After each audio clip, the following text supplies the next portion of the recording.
Tina Dietz is an award-winning, internationally acclaimed speaker, audiobook publisher, podcast producer, and vocal leadership expert who's been featured on media outlets including ABC, Inc.com, Huffington Post, and Forbes. Tina's first podcast, The Start Something Show, was named by Inc. magazine as one of the top 35 podcasts for entrepreneurs in 2016. Tina was the recipient of the Evolutionary Business Council MORE, or M-O-R-E award, and in 2017 she received the award for Outstanding Audio Company from the Winner's Circle. She is also a member of EBC Leadership Body and a founding member of the Forbes Coaches Council. Tina was also the lead interviewer in the podcasting documentary The Messengers, and she was featured in the film as well. Tina, it's so great to meet you. You're one of those people I sort of bumped into on LinkedIn, and I was like, yes, got to talk to this person. How's everything? Thanks, Dave. Everything is actually kind of amazing, all things considered. It is, right? Every day is new. It's just we're evolving, you know? So that's what we keep saying. It's like, find a happy place. Find a happy place. I'm curious, especially now we're spending so much time in technology. Mm-hmm. There's always seems to be a vocal part of our communication voice, okay? Sure. But there's also the metaphoric side of that. Can you talk to us for a couple of minutes maybe on the power of having a strong, clear voice, both metaphorically and in actuality? Sure. Well, I like to say that we have a big V voice and a little V voice. And the little voice is actually your physical voice, the voice that people hear. Your big V voice is actually what's inside of you, your values, your beliefs, the conversations you're having with yourself. Or said in another way, if you imagine that you're a musician, your voice is the instrument you're playing, but what's inside you is the music. Mm-hmm. So you need both pieces, and you need to tune both in order to truly become a virtuoso. Mm-hmm. And I don't think there's ever been a time where it's been more important for us to take a look at what are we sharing with the world, and what are and why, and what is that conversation we're having with ourselves at the same time. And just from a very practical point of view, our voices are our built-in instruments. Mm-hmm. You know, when that baby comes out and they cry, that voice, that communication is their declaration of I am. I belong here. Mm-hmm. Listen to me. Mm-hmm. And we have an opportunity to evolve that through childhood, adolescence, into adulthood. And right now, not only do we need to be speaking clearly and considering that, but also listening. And part of speaking is listening. Mm-hmm. Mm-hmm. Exactly. Thank you so much for that.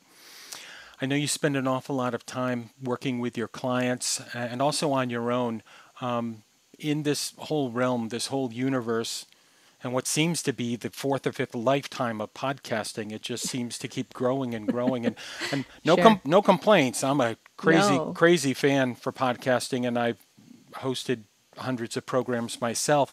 But is now really a good time to consider starting a podcast? Well, being a lifetime entrepreneur, I may not be the best person to ask from a practical perspective, because my answer to everything is always, well, why not?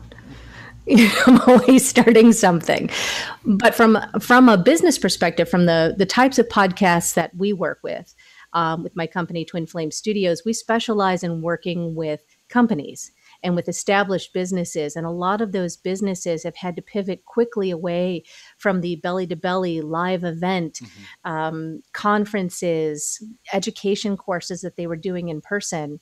And we've been in a position, and a privileged position, to be able to help those folks pivot and be able to use audio mediums like podcasting to continue to reach people and continue to stay in communication with their current clients, as well as continue to educate the people that's important to them.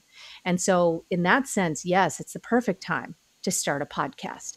And I think for folks who are needing a sense of connection and needing a voice, you know, Seth Godin said podcasting is the new blogging. Mm-hmm. And so if you are feeling like you want to be doing that, and you want to be using podcasting to connect, have at you. Yeah. Have at you. Whatever level that you are particularly at. My request, of course, it would be that, you know, do your homework, do it as well as you can, and do it for the love of it, not the money of it, because most people are not going to make money off of podcasting. That's true. That's the long and the short of it.